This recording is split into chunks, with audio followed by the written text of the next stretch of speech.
Hi hello.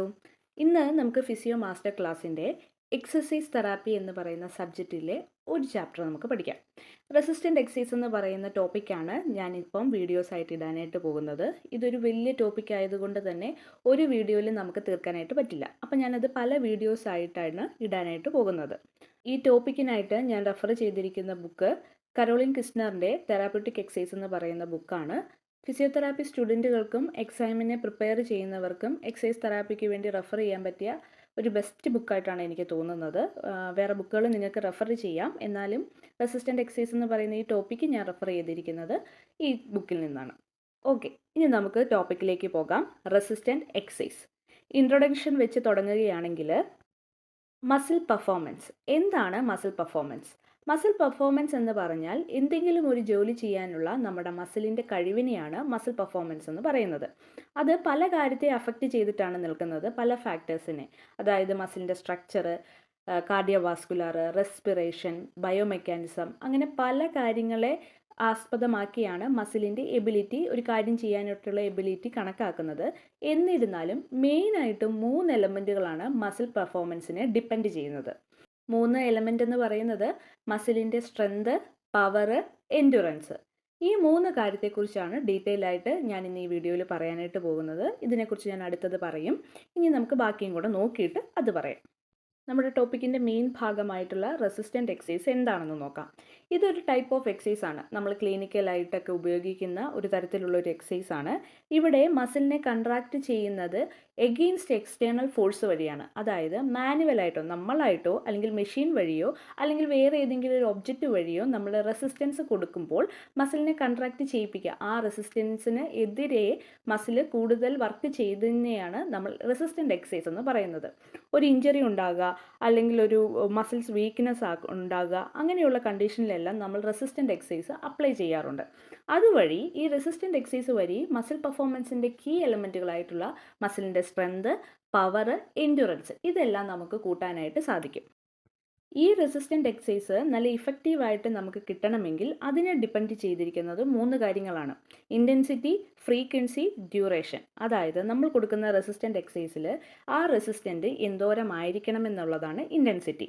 Frequency എന്ന് വെച്ചാൽ ആ എക്സസൈസ് എപ്പോഴൊക്കെ ചെയ്യണമെന്നുള്ളത്, രാവിലെ ഉച്ചയ്ക്ക് വൈകിട്ട് 2 സെറ്റ് 3 സെറ്റ് എന്നൊക്കെ പറയുന്നത് പോലെ. ഡ്യൂറേഷൻ എന്ന് പറഞ്ഞാൽ നമ്മൾ ഒരു സെറ്റ് എക്സസൈസ് എത്ര നേരം ചെയ്യുന്നു എന്നതിനെല്ലാം ആസ്പദമാക്കിയാണ് റെസിസ്റ്റൻ്റ് എക്സസൈസിൻ്റെ ഇഫക്റ്റീവ്നെസ് നമുക്ക് ലഭിക്കുന്നത്. ഇത്രയുമാണ് നമുക്കൊരു ഏകദേശ ഇൻട്രൊഡക്ഷൻ എന്ന് പറയുന്നത്. അടുത്തത് നമുക്ക് ഈ കീ എലമെൻറ്റുകൾ ഓരോന്നോരോന്നും നോക്കാം. ആദ്യത്തത് സ്ട്രെങ്ത്. എന്താണ് മസിലിൻ്റെ സ്ട്രെങ്ത് എന്ന് പറയുന്നത്? മസിലിൻ്റെ സ്ട്രെങ്ത് എന്ന് പറഞ്ഞാൽ എബിലിറ്റി ടു ജനറേറ്റ് ഫോഴ്സ്. നമുക്ക് എന്തെങ്കിലും ഒരു കാര്യം ചെയ്യാൻ മസിൽ ജനറേറ്റ് ചെയ്യുന്ന ഫോഴ്സിനെയാണ് മസിൽ സ്ട്രെങ്ത് എന്ന് നമ്മൾ പറയുന്നത്. അതായത് ഒരു വെയിറ്റ് എടുക്കണമെങ്കിൽ, ഒരു 10 കിലോ ബാഗ് നമുക്ക് എടുക്കണമെങ്കിൽ ആ മസിൽ ജനറേറ്റ് ചെയ്യുന്ന ഫോഴ്സിനെയാണ് നമ്മൾ മസിൽ സ്ട്രെങ്ത് എന്ന് പറയുന്നത്. 10 കിലോയുടെ ഒരു ബാഗ് ഒരാൾക്ക് എടുക്കാനായിട്ട് പറ്റുന്നുണ്ട്, പക്ഷെ അതിൽ കൂടുതലുള്ള വെയിറ്റ് എടുക്കാൻ പറ്റുന്നില്ല എങ്കിൽ അതാണ് അയാളുടെ മസിൽ സ്ട്രെങ്ത്. പക്ഷേ 20 കിലോയുള്ള ബാഗ് വേറൊരാൾക്ക് പൊക്കാൻ പറ്റുന്നുണ്ടെങ്കിൽ അയാൾക്ക് നമ്മളെക്കാളും മസിലിൻ്റെ സ്ട്രെങ്ത് കൂടുതലായിരിക്കും. എന്താണ് RM? അതായത് റിപ്പിറ്റീഷൻ മാക്സിമം.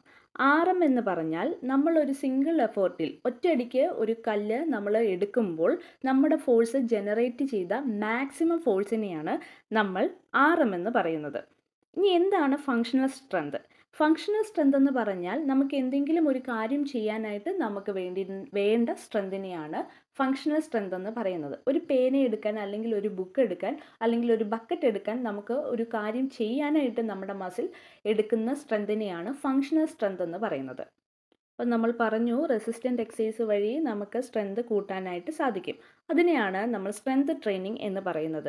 അതായത് മസിലിൻ്റെ ഈ ലിഫ്റ്റിങ് നമുക്ക് കൂട്ടാനായിട്ട് സാധിക്കും. അതായത് ഫോഴ്സ്, മസിലിൻ്റെ ഫോഴ്സ് നമുക്ക് കൂട്ടാനായിട്ട് സാധിക്കും. 5 കിലോ വെയിറ്റ് എടുക്കുന്ന വ്യക്തിക്ക് 10 കിലോ എടുക്കാൻ പറ്റുന്നില്ലെങ്കിൽ സ്ട്രെങ്ത് ട്രെയിനിങ് വഴി ആ ഒരു വെയിറ്റും കൂടെ എടുക്കാനുള്ള ഫോഴ്സ് ജനറേറ്റ് ചെയ്യാനായിട്ട് റെസിസ്റ്റൻ്റ് എക്സസൈസ് വഴി നമുക്ക് സാധിക്കും. അതെങ്ങനെ അറ്റൈൻ ചെയ്യാൻ പറ്റുമെന്ന് വെച്ചാൽ കൺട്രോൾഡ് ആയിട്ടുള്ള ഒരു ഹെവി ലോഡ് ഒരു ലോ റിപ്പിറ്റീഷൻ സമയത്ത് ഷോർട്ട് പീരീഡിൽ നമ്മൾ ചെയ്യുകയാണെങ്കിൽ, അതായത് കുറച്ച് റിപ്പിറ്റീഷൻ വഴി ലോഡ് കൂട്ടിക്കൊണ്ട്, വെയിറ്റ് ആണ് നമുക്ക് അപ്പോൾ അവിടെ കൂട്ടേണ്ടത്. മസിലിൻ്റെ സ്ട്രെങ്ത് ആണ് നമുക്ക് കൂട്ടേണ്ടതെങ്കിൽ നമ്മൾ വെയിറ്റ് ആയിരിക്കും കൂട്ടേണ്ടത്. നമ്മൾ ചെയ്യുന്ന റിപ്പിറ്റീഷൻസ് കുറച്ചാലും കുഴപ്പമില്ല. ഇത് എങ്ങനെയാണ് മസിലിൻ്റെ സ്ട്രെങ്ത് ഉണ്ടാകുന്നതെന്ന് വെച്ചാൽ ന്യൂറൽ അഡാപ്റ്റേഷൻ വഴിയും മസിൽ ഫൈബർ ഗ്രോത്ത് വഴിയുമാണ്. അതായത് നമ്മൾ ഹെവി ലോഡായിട്ടുള്ള ഒരു സാധനം താഴെ നിന്ന് എടുക്കുമ്പോൾ നമ്മുടെ നെർവുകളും അതുപോലെ തന്നെ അവിടെയുള്ള മസിൽസും നമ്മുടെ ബ്രെയിനിലേക്ക് സിഗ്നൽ കൊടുക്കുന്നത് വഴി മസിലിൻ്റെ ഫോഴ്സ് കൂടാനുള്ള ചാൻസ് കൂടുതലാണ്. അതുപോലെ മസിലിൻ്റെ സൈസ് കൂടാനുമുള്ള ചാൻസ് കൂടുതലാണ്. അതായത് ഹെവി ലോഡായിട്ടുള്ള സാധനം നമ്മൾ എടുക്കുമ്പോൾ ആ മസിലിൽ ചെറിയൊരു കീറൽ പോലെ എന്തെങ്കിലും ഉണ്ടാകുകയും അവിടെ വീണ്ടും കൊളാജൻസ് വന്നിട്ട് മസിൽ ഫൈബേഴ്സ് വന്ന് അറ്റാച്ച് ചെയ്ത് മസിൽ ഫൈബേഴ്സ് വലുതാകാനും ചാൻസ് കൂടുതലാണ്. അങ്ങനെയാണ് നമുക്ക് മസിൽ സ്ട്രെങ്ത് ഉണ്ടാകുന്നത്. മസിൽ സ്ട്രെങ്തനിങ് എക്സസൈസ് വഴി നമുക്ക് 10 കിലോ എടുക്കാൻ പറ്റുന്നില്ല എങ്കിൽ കുറച്ച് എക്സസൈസ് ഒരു 10 വട്ടം വെയിറ്റ് കൂട്ടി നമുക്ക് സ്ട്രെങ്തനിങ് ട്രെയിനിങ് ചെയ്യാനായിട്ട് സാധിക്കും. അടുത്തത് മസിൽ പവറാണ്. മസിൽ പവറും സ്ട്രെങ്തും ഒരുപോലെയാണെന്ന് ചിലർ വിചാരിക്കുന്നുണ്ട്. എന്നാൽ രണ്ടും രണ്ട് തന്നെയാണ്.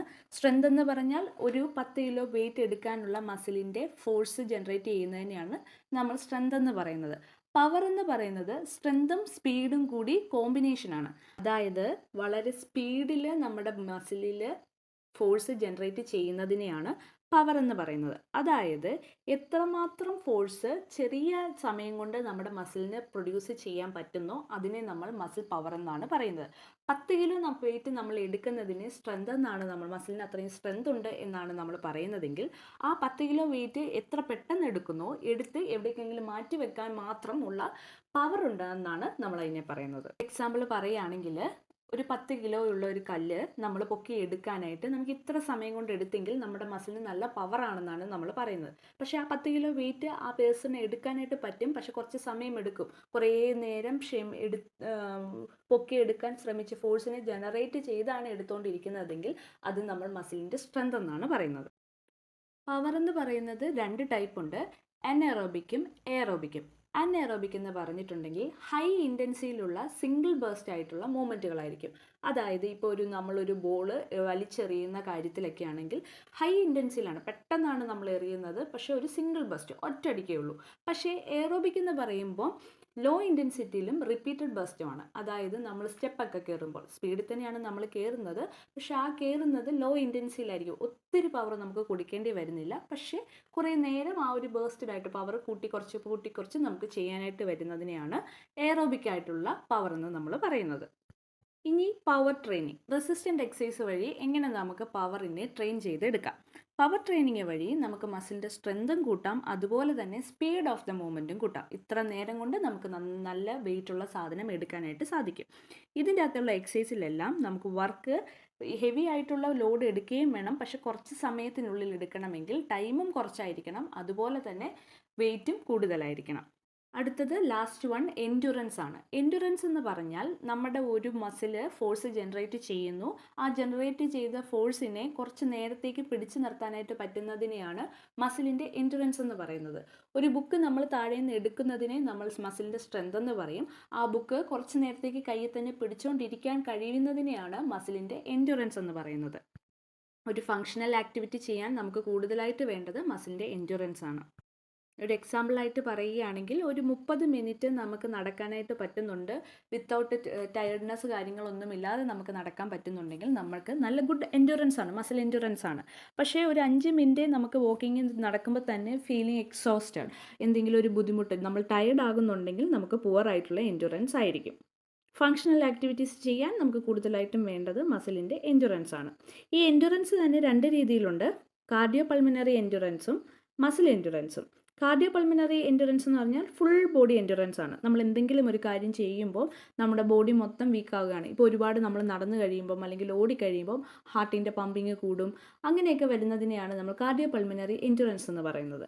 മസിൽ എൻഡുറൻസ് എന്ന് പറഞ്ഞാൽ ലോക്കൽ മസിൽസിൻ്റെ, ഒരു ബുക്ക് നമ്മൾ കുറേ നേരം പൊക്കി പിടിച്ചുകൊണ്ട് എടുക്കുമ്പോൾ നമുക്ക് ആ മസിൽ മാത്രമേ അവിടെ വർക്ക് ആകുന്നുള്ളൂ, അതിൻ്റെ എൻഡുറൻസിനെയാണ് മസിൽ എൻഡുറൻസ് എന്ന് പറയുന്നത്. ഈ റെസിസ്റ്റൻറ്റ് ട്രെയിനിങ് വഴി നമുക്ക് എൻഡുറൻസിനെയും കൂട്ടാനായിട്ട് സാധിക്കും. എൻഡുറൻസിൻ്റെ അകത്ത് നമ്മൾ കൂട്ടണമെങ്കിൽ ലോങ് പീരീഡ് നമുക്ക് ക്ഷീണിക്കാതെ നമ്മുടെ മസിലിനെ പിടിച്ചു നിർത്തണമെങ്കിൽ നമ്മൾ ചെയ്യേണ്ടത് ലൈറ്റ് വെയിറ്റ് ആയിട്ടുള്ള ഹെവി ആയിട്ടുള്ളതല്ലാതെ ലൈറ്റ് വെയിറ്റ് ആയിട്ടുള്ള ലോഡുകൾ ഉപയോഗിച്ചാൽ മതി, പക്ഷേ റിപ്പീറ്റഡ് മൂവ്മെൻറ്റ്സ് ആയിരിക്കും കൂടുതലായിട്ട് ചെയ്യുക. ഒരെണ്ണം ഒരു 10, 15, 25 വട്ടം ചെയ്താൽ നമുക്ക് എൻഡുറൻസ് കൂട്ടാനായിട്ട് സാധിക്കും. ഇനി ഒരു എക്സാമ്പിളായിട്ട് ഇതിൻ്റെ എല്ലാ ഒരു എക്സാമ്പിൾ നമ്മൾ പറയുകയാണെങ്കിൽ സ്ട്രെങ്ത് ആണ് നമുക്ക് കൂട്ടേണ്ടതെങ്കിൽ ലോഡുകൾ അതായത് റെസിസ്റ്റൻസ് നമ്മൾ കൊടുക്കേണ്ടത് ഹെവി ലോഡാണ്. ടൈം കുറച്ച് റിപ്പീറ്റീഷൻസും കുറച്ച് നമ്മൾ ചെയ്യുകയാണെങ്കിൽ നമുക്ക് മസിലിൻ്റെ സ്ട്രെങ്ത് കൂട്ടാനായിട്ട് സാധിക്കും. പവർ ആണ് കൂട്ടേണ്ടതെങ്കിൽ ലോഡും കൂട്ടുക, അതുപോലെ തന്നെ ടൈം കുറയ്ക്കുക, റിപ്പീറ്റീഷൻ എങ്ങനെ വേണമെങ്കിലും. എൻഡുറൻസ് ആണ് നമുക്ക് കൂട്ടേണ്ടതെങ്കിൽ ലോഡ് കുറച്ച് മതി, പക്ഷെ റിപ്പീറ്റീഷൻസ് കൂടുതലായിട്ട് ചെയ്യുക. ഇനി റെസിസ്റ്റൻ്റ് എക്സസൈസിനെ കുറിച്ച് പറയുമ്പോൾ അല്ലെങ്കിൽ എക്സസൈസിനെ കുറിച്ച് പറയുമ്പോൾ 3 കാര്യം കൂടെ നമുക്ക് പറയാനുണ്ട്. 3 principles: overload principle, said principle, reversible principle. ഇതിൽ ഓരോന്നും നമുക്ക് എന്താണെന്ന് നോക്കാം. ആദ്യത്തേത് ഓവർലോഡ് പ്രിൻസിപ്പിൾ. അത് പറയുന്നത് ഇത്രയേ ഉള്ളൂ: മസിൽ സ്ട്രോങ് ആകണമെങ്കിൽ അല്ലെങ്കിൽ എൻഡുറൻസ് കൂട്ടണമെങ്കിൽ അല്ലെങ്കിൽ മസിലിൻ്റെ കീ എലമെൻറ്റുകൾ നമുക്ക് കൂട്ടണമെങ്കിൽ ഇപ്പോഴുള്ള ലിമിറ്റിനേക്കാളും കൂടുതലായിട്ടുള്ള വെയിറ്റ് അല്ലെങ്കിൽ റെസിസ്റ്റൻസ് അല്ലെങ്കിൽ ചലഞ്ചിങ് നമ്മൾ കൂട്ടിക്കൊണ്ടിരിക്കണം.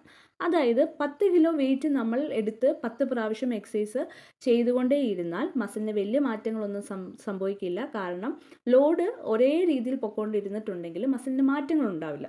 ഓവർലോഡ് പ്രിൻസിപ്പിൾ പറയുന്ന ഇതാണ്: ലോഡ് നമ്മൾ പയ്യെ കൂട്ടിക്കൊണ്ടിരിക്കുകയാണെങ്കിൽ മാത്രമേ മസിലിൻ്റെ സ്ട്രെങ്തും കൂടിക്കൊണ്ടിരിക്കുകയുള്ളൂ. എപ്പോഴും നമ്മൾ 5 കിലോ വെയിറ്റ് തന്നെ എടുത്തുകൊണ്ടിരുന്ന ലോഡ് മാറത്തില്ല, അതിന് തന്നെ നമ്മൾ യൂസ്ഡ് ആയിക്കൊണ്ടേയിരിക്കും. പക്ഷേ പയ്യെ ഒരു 5 കിലോ നമ്മൾ പയ്യെ 6 കിലോ 7 കിലോ എന്നുള്ള രീതിയിൽ റിപ്പീറ്റേഷനും കൂട്ടുവാണെങ്കിൽ പയ്യെ നമ്മുടെ മസിൽ ഗ്രോ ചെയ്യാനായിട്ട് തുടങ്ങും. Said principle. സെയ്ഡ് എന്ന് പറഞ്ഞാൽ specific adaptation to imposed demand. Imposed ഡിമാൻഡിന് വേണ്ടിയിട്ടുള്ള അഡാപ്റ്റേഷനാണ് നമ്മൾ ചെയ്യേണ്ടത്. അതായത് നമുക്ക് എന്താണോ ആവശ്യം അതിനനുസരിച്ചുള്ള ട്രെയിനിങ് ആണ്, അഡാപ്റ്റേഷനാണ് നമ്മൾ സ്വീകരിക്കേണ്ടത്. അതായത് ഇപ്പോൾ നമുക്ക് സ്ട്രെങ്ത് ആണ് കൂട്ടേണ്ടതെങ്കിൽ അതനുസരിച്ചിട്ടുള്ള എക്സസൈസുകൾ വേണം നമ്മൾ ചെയ്യേണ്ടത്. അതല്ലാത്ത പക്ഷം നമുക്ക് അതിൻ്റേതായിട്ടുള്ള ഗുണങ്ങൾ കിട്ടത്തില്ല. ലാസ്റ്റ് വൺ എന്ന് പറയുന്നത് റിവേഴ്സിബിലിറ്റി പ്രിൻസിപ്പിളാണ്. അതെല്ലാവർക്കും അറിയാവുന്ന ഒരു പ്രിൻസിപ്പിളാണ്. അതായത് നമ്മൾ മസിലിന് ഒരു ട്രെയിനിങ് കൊടുത്തുകൊണ്ടിരിക്കുന്നത് നമ്മൾ സ്റ്റോപ്പ് ചെയ്താൽ അത് പയ്യെ ഡിക്രീസ് ചെയ്തുകൊണ്ടിരിക്കും. അതായത് ഇമ്പ്രൂവ്മെൻറ്റ് നമ്മൾ ചെയ്തുകൊണ്ടിരിക്കുന്ന എക്സസൈസിൻ്റേത് ആ ഒരു കൺസിസ്റ്റൻസി നമ്മൾ നിർത്തിക്കഴിയുമ്പം ആ ഇമ്പ്രൂവ്മെൻറ്റ് പയ്യെ ഡിസപ്പിയർ ആകാനായിട്ട് തുടങ്ങും. ഇപ്പം ഒരു മാസമായിട്ട് ജിമ്മിൽ പോകുന്ന ഒരു വ്യക്തി 2 ആഴ്ചത്തേക്ക് ജിമ്മിൽ പോകാതെ ഇരുന്നാൽ പയ്യെ അയാൾക്ക് ഉണ്ടാക്കിയെടുത്ത ആ ഇമ്പ്രൂവ്മെൻറ്റ് പയ്യെ ഡിക്രീസ് ചെയ്യുകയും ഡിസപ്പിയർ ആകുകയും ചെയ്യും. ഇതിനെയാണ് റിവേഴ്സിബിലിറ്റി പ്രിൻസിപ്പിൾ എന്ന് പറയുന്നത്. നമ്മുടെ മസിൽ എന്ന് പറയുന്നത് ഒരു ഇലാസ്റ്റിക് പോലെയാണ്. വലിച്ച് നമ്മൾ നീട്ടിക്കൊണ്ടേ ഇരുന്നില്ലെങ്കിൽ തിരിച്ച് പഴയപടി വന്നുകൊണ്ടേയിരിക്കും. അതുകൊണ്ട് ഇടയ്ക്കിടയ്ക്ക് എക്സസൈസ് കണ്ടിന്യൂ ചെയ്തുകൊണ്ടേ ഇരിക്കണം എന്നുള്ളതാണ് റിവേഴ്സിബിലിറ്റി പ്രിൻസിപ്പിൾ എന്ന് പറയുന്നത്.